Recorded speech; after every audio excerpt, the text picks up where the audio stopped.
فرعون دنیا کا واحد انسان ہے جس نے کہا میں سب سے بڑا رب ہوں، اور اپنے آپ کے رب ہونے کا دعویٰ انسانوں میں صرف فرعون کا ہے۔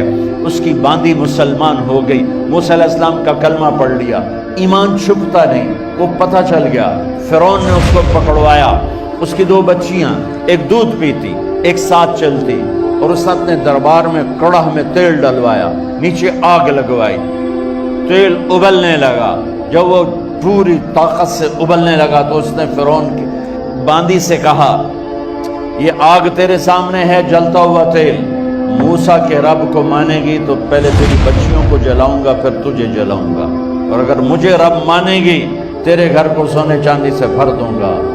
سنو اس نے کیا کہا، وہ کہنے لگی فرعون یہ تو میری 2 ہیں، میری 100 ہوتی تو اللہ کے نام سے آج میں قربان کر دیتی، کر جو تجھے کرنا ہے۔ تو پاگل ہو گیا، غصے میں کہنے لگا اس کی بڑی بیٹی کو ڈال دو۔ تو انہوں نے اس کو یوں ٹانگوں سے پکڑا اور وہ چیختی چلاتی ہوئی تھی، ماں کا ایک بول اس کی جان بچا سکتا تھا، اور پھر گھر جا کے توبہ کر لیتی۔ وہ کہتی اللہ مجھے معاف کر دے، میں نے کلمہ کفر کہا۔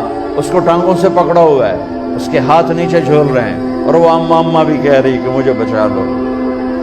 ماں نے اپنی آنکھوں سے بچی کو تیل میں یوں ڈوب کے دیکھا، اور پھر وہ ابھری جیسے مچھلی تلنے کے لیے، جیسے مچھلی تلی جاتی تو باہر آ جاتی، اوپر آ جاتی، تو وہ ایسے بلبلے اٹھ رہے تھے۔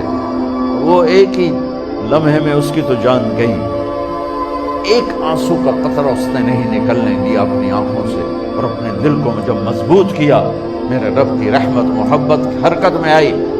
اللہ نے ماں کی آنکھوں سے پردہ ہٹا دیا، اور ماں نے اپنی بیٹی کی روح کو نکلتے دیکھا، اور وہ کہہ رہی ہے ماں جی ڈرنا نہیں، صبر کرو، جنت تیار ہے، جنت تیار ہے۔ معصوم بچی کو تو پتہ بھی نہیں تھا کہ کیا ہونے والا ہے، اس کو پکڑ کے یوں ڈالا، اس کی تو آہ بھی نہ نکلی، اور وہ مچھلی کی طرح تلی گئی۔ اب پھر ماں کا کلیجہ پھٹا، اللہ نے پھر آنکھوں سے پردہ ہٹایا، اور انہیں اپنی بچی کی روح کو نکلتے دیکھا، اور وہ کہہ رہی ہے ماں جی تھوڑی دیر کا صبر، جنت تیار ہے۔ اللہ کو پایا سب کچھ پایا، اللہ کو کھو دیا سب کچھ کھو دیا۔ جب اس کو پکڑ کے لے جانے لگے، اس نے فرعون کو دیکھا، فرعون اس کی آنکھوں میں آنکھیں نہیں ڈال سکتا، نظریں نیچے ہوگی اس کی۔ کہنے لگی میری ایک بات مانو گے، میری ایک خواہش پوری کرو گے؟ فرعون نے پوچھا کیا؟ کہ جب میں بھی جل جاؤں تو میری اور میری بچیوں کی ہڈیوں کو اکٹھے دفن کرنا، باہر پھینک نہ دینا، دفنا دینا۔ فرعون نے کہا تمہاری یہ خواہش پوری کی جائے۔ انہوں نے کہا پیچھے ہٹ جاؤ، میں نے اللہ کو جان دینی ہے، مجھے دھکا دینے کی ضرورت نہیں ہے، میں اپنے اللہ سے ملنے جا رہی ہوں۔ سبحان اللہ، جب اللہ مطلوب ہوتا ہے تو موت محبوب بن جاتی۔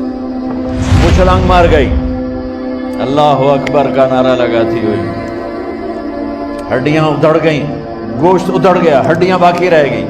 فرعون نے کہا ایک ہی جگہ ڈال دو، سب کو دفن کر دو۔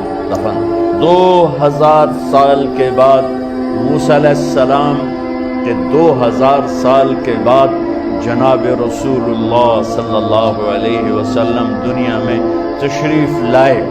40 سال کی عمر میں نبوت ملی، 50 سال کی عمر میں معراج ہوا، 2050 سال کے بعد میرے نبی کی سواری بیت المقدس جا رہی ہے، اور بیت المقدس پر جب وہ اوپر پہنچے ہیں تو مصر وہاں سے قریب ہو جاتا ہے۔ جب وہ اترنے لگے تو میرے نبی نے کہا جبریل جنت کی خوشبو آ رہی ہے، ابھی تو جنت اوپر ہے، ابھی تو اوپر جانا ہے، تو یہ زمین سے جنت کی خوشبو کیا آ رہی ہے؟ تو جبریل نے عرض کی یا رسول اللہ فرعون کی ایک باندی تھی جو اللہ سے سودا کر گئی جان کا اور اپنی بچیوں کا، اس کی بچیوں کی ہڈیوں کو جہاں دفن کیا گیا ہے، یہ خوشبو جس دن انہیں دفن کیا تھا اس دن سے لے کر آج تک یہ خوشبو آ رہی ہے، اور یہ قیامت تک آتی رہے گی۔